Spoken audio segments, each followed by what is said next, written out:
তাহলে একটু দেশের মধ্যে কিন্তু মানুষের মধ্যে উদ্বেগ বাড়ছে। জি দেখেন, পিয়ারের আগে আমি আজ আরেকটু অন্য বিষয় বলতে চাই। জামাত বিএনপির এই মুখোমুখি অবস্থান এটা আসলে আমাদের জন্য অত্যন্ত দুঃখজনক।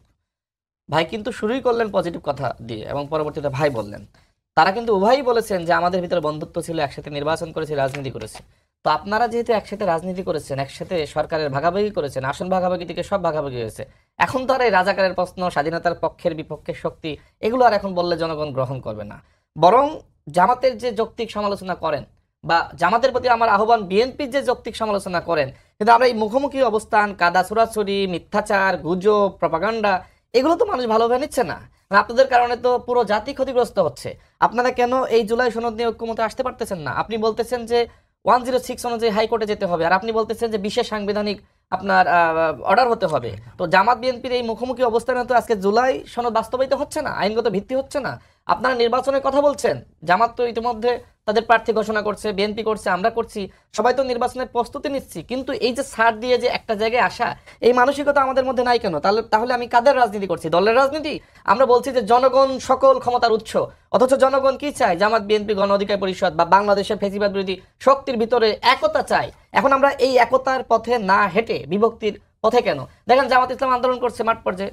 আমি মনে করি না এই মুহূর্তে আন্দোলন যৌক্তিক, কারণ ঐক্যমত কমিশনে আলোচনা করছে এবং আমরা 9টি দল, আপনি নিশ্চয়ই জানেন, খবর গণমাধ্যমে প্রকাশিত হয়েছে। আমি এটা আপনাকে প্রশ্ন করতে চাচ্ছিলাম যে 9টি দল আপনারা একসঙ্গে একটা প্ল্যাটফর্ম তৈরি করছেন, যেখানে আসলে জামাত বিএনপি সবাইকে একটা ঐক্যবদ্ধ করার জায়গাটা বা জুলাই সনদ বাস্তবায়নের ক্ষেত্রে আপনারা উদ্যোগী ভূমিকা পালন করবেন, এটা একটা প্রক্রিয়া নিয়েছেন। কি অবস্থা সেই প্রক্রিয়া? দেখেন, আমরা গণতন্ত্র মঞ্চে 6টা দল, গণ অধিকার পরিষদ, এনসিপি এবং এবি পার্টি, আমরা 9টা দল বসেছি। আমাদের ভিতরে মতপার্থক্য আছে, কিন্তু আমরা আলোচনার মাধ্যমে সিদ্ধান্ত নিয়েছি যে এই মতপার্থক্য যদি দৃশ্যমান হয়, তাহলে কিন্তু এই বিভাজনের কারণে কিন্তু আওয়ামী ফ্যাসিবাদ তার সুযোগ পাবে। ভারতের যে চক্রান্ত, সেই চক্রান্ত কিন্তু বাস্তবায়িত হবে। সেক্ষেত্রে আমাদের ছাড় দিয়ে হলেও একটা জায়গায় আসতে হবে। তো বিএনপির পক্ষ থেকে আমি সর্বশেষ দেখলাম যে তারা একটা পজিটিভ জায়গায় এসেছে, গণভোট এবং একই দিনে জাতীয় নির্বাচন। জামাত তো এই প্রশ্নে একমত, আমরা একমত। এখন আমাদের ভিতরে যতটুকু পার্থক্য, হাইকোর্টে যাব নাকি আমরা আসলে বিশেষ সাংবিধানিক অর্ডার, এটা তো এখন এটা হয় বিএনপিকে ছাড় দিতে হবে অথবা জামাতকে ছাড় দিতে হবে।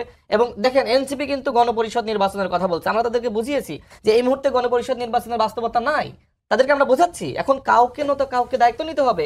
ঐক্যমত কমিশন দায় নিতে চায় না। আমি স্বয়ং নিজে আলী রিয়াজ স্যারকে প্রশ্ন করেছি, স্যার সিদ্ধান্ত নেওয়ার দায়িত্ব আপনার। এই ক্ষেত্রে তো বিএনপি মতামত দিয়েছে, জামাত দিয়েছে, আমি দিয়েছি। এখন ঐক্যমত কমিশন শুধুমাত্র পরামর্শ দিবে। কার কাছে পরামর্শ দিবে? ঐক্যমত কমিশন তো সিদ্ধান্ত নেওয়ার এখতিয়ার আছে। কারণ কি? কারণ এই কমিশনের প্রধান কিন্তু স্বয়ং প্রধান উপদেষ্টা। তো প্রধান উপদেষ্টা যে কমিশনে আছে, সেই কমিশন যদি সিদ্ধান্ত না নিতে চায়, তাহলে এই কমিশন দিয়ে আসলে আমাদের লাভটা কি? এই কমিশন শুধুমাত্র পরামর্শ দিবে সরকারের কাছে। সরকারের প্রধান যে কমিটির প্রধান, সেই কমিটি সিদ্ধান্ত নিতে পারছে না। আমার মনে হয় যে সরকার মূলত এই আমাদের বিভাজনকে উস্কে দিচ্ছে। আজকে জামাত ইসলাম মাঠে গিয়েছে। আচ্ছা, আমার কথা হলো, মাঠের আন্দোলনে আপনারা কেন গেলেন? এর মাধ্যমে যদি আওয়ামী লীগ সুযোগ নেয়, আওয়ামী লীগ দেখা যাচ্ছে যে আমাদের প্রোগ্রামের মধ্যে ঢুকে পড়লো, তখন কি হবে? আমি শুনেছি জামাতের নেতারা অনেকে বলছে যে যমুনা ঘেরাও করা হবে, বাসভবন ঘেরাও করা হবে, আপনাদেরকে থাকতে দেওয়া হবে না, নানান ধরনের বক্তব্য আসছে। সত্য, আমি তো এখানে জামাত বা বিএনপির পক্ষে বিপক্ষে বলার জন্য আসিনি, আমি নিউট্রাল জায়গা থেকে কথা বলছি। এই ধরনের বক্তব্য আসলে অপশক্তিকে আসলে মাথা চাড়ানোর সুযোগ দেয়। অপশক্তিকে দেখেন, সরকারের বিরুদ্ধে এই মুহূর্তে এই আন্দোলন কার বিরুদ্ধে? সরকারের বিরুদ্ধে। স্বাভাবিকভাবে যুগপৎ আন্দোলন। এখন যদি সরকার আলোচনা চলা অবস্থায় আমি এই ধরনের আন্দোলন এলাও করছি না, বা আমি এটাকে মনে করছি যে ফ্যাসিবাদ এক ধরনের সুযোগ পাবে, সেই জায়গায় জামাতের প্রতি আমার আহ্বান থাকবে যে আপনারা যেখানে ঐক্যমত কমিশনে আলোচনা করছেন, আপনাদের নেতারা যাচ্ছে, আমরা যাচ্ছি, বিএনপি যাচ্ছে, অন্যান্য দল যাচ্ছে, জনগণ তো আপনাদের এই বিভাজন দেখতে চায় না। টেলিভিশন খুলবে আর দেখবে জামাত একদিকে, বিএনপি একদিকে। ভাই, আমরা তো এইটা দেখার জন্য অভ্যুত্থান ঘটাইনি, এদেশের জনগণ অভ্যুত্থান ঘটাইছে। রাজনৈতিক দলগুলো আমরা তো নিজেরা আমাদের যোগ্যতায় তো পারি নাই। বিএনপি জামাত আমরা তো একসাথে আন্দোলন করেছি। সুতরাং এই যে জুলাই জাতীয় সনদ, এই ক্ষেত্রে সবার আগে জনগণের মতামতকে আপনাকে গুরুত্ব দিতে হবে। মানুষ চাচ্ছে বিএনপি, জামাত, গণ অধিকার পরিষদ, এনসিপি, অন্যান্য দল, সবার ভিতরে এই ফ্যাসিবাদ বিরোধী একতা আমরা ধরে রাখি। আর আমরা বলছি যে ক্ষমতায় জামাত চলে যাবে, বিএনপি বিরোধী দল হবে, বা বিএনপি ক্ষমতায় যাবে, জামাত বিরোধী দল হবে। আর ভাই, 20টা বছর বাংলাদেশে জনগণ ভোট দিতে পারে না।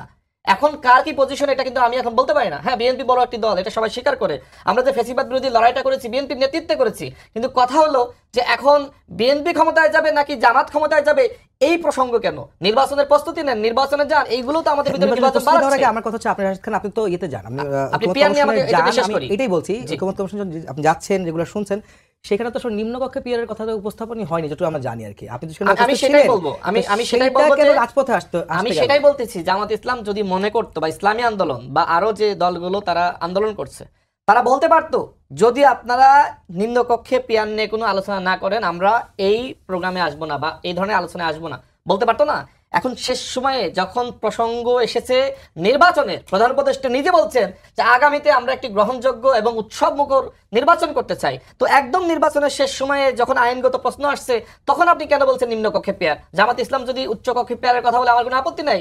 আমি আরেকটা বিষয় বলি, দেখেন নিম্নকক্ষে পেয়ারের যে সমস্যা, এদেশের হিন্দুরা যদি মনে করে যে আমরা একটি আলাদা দল গঠন করব, আর আওয়ামী লীগ তো সবসময় দাবি করেছে এই দেশের সংখ্যালঘু হিন্দুরা আমাদের ভোট ব্যাংক, তো সেক্ষেত্রে আওয়ামী লীগের সাংগঠনিক কার্যক্রম যেহেতু নিষিদ্ধ হয়েছে, তাহলে কি হবে?